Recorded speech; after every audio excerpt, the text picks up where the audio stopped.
Hi everyone, I'm Kirat Dhaliwal. You're watching Punjab TV and welcome to the Weekly 6.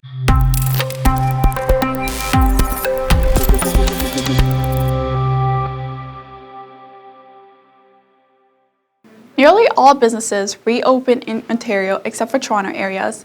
Nearly all businesses, including gyms, movie theaters, and indoor dining, reopened yesterday in parts of Ontario except for Toronto area and a few other regions. As a province enters Stage 3, their regional approach. Indoor gathering limits will be increasing from 10 to a maximum of 50 people, while outdoor gathering limits will increase to a maximum of 100 people. However, physical distancing is still required.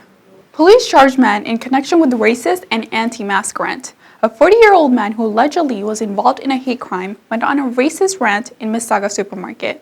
Following a dispute over his decision not to wear a mask, has been charged with causing a disturbance. In the viral video, the man is heard yelling that he has asthma and demanding to know where a worker who had approached him is from. He is then heard telling the worker to go back to China. The worker in response repeatedly states, "I am Canadian." Public Health warns of fake face mask exemption cards. Wellington Dufferin Gulf Public Health is warning the public of fraudulent cards, saying people are exempt from mandatory masking orders. In a tweet, Public Health states, fake face mask exemption cards are being distributed that states face mask medical exemption card. These cards are not real and not needed. No proof is required for an exemption from face coverings.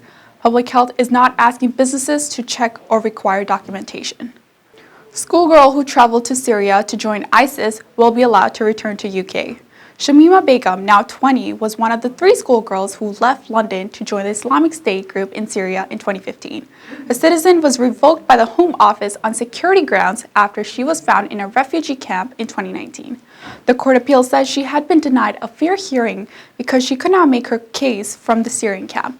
The Home Office also stated the decision was very disappointing and it would apply to the permission of appeal. The ruling means that the government must now find a way to allow the 20-year-old who is currently in Camp Rouge in northern Syria to appear in court in London despite repeatedly saying it would not assist from removing her from Syria. Russian hackers have tried to steal COVID-19 research.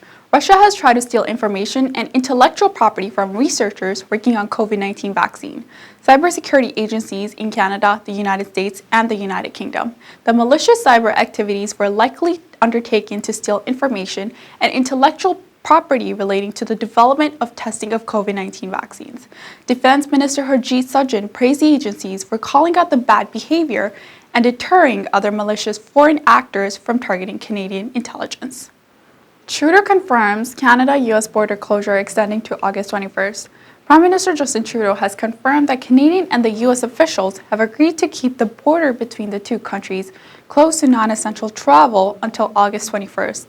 While the restrictions have been now in place for months, it hasn't stopped some Americans from entering Canada, and therefore have been some instances of U.S. travelers entering into Canada improperly. That was today's update on the Weekly 6. Don't forget to follow Punjab TV on Instagram, Facebook, and YouTube, and I will see you next time on Weekly 6.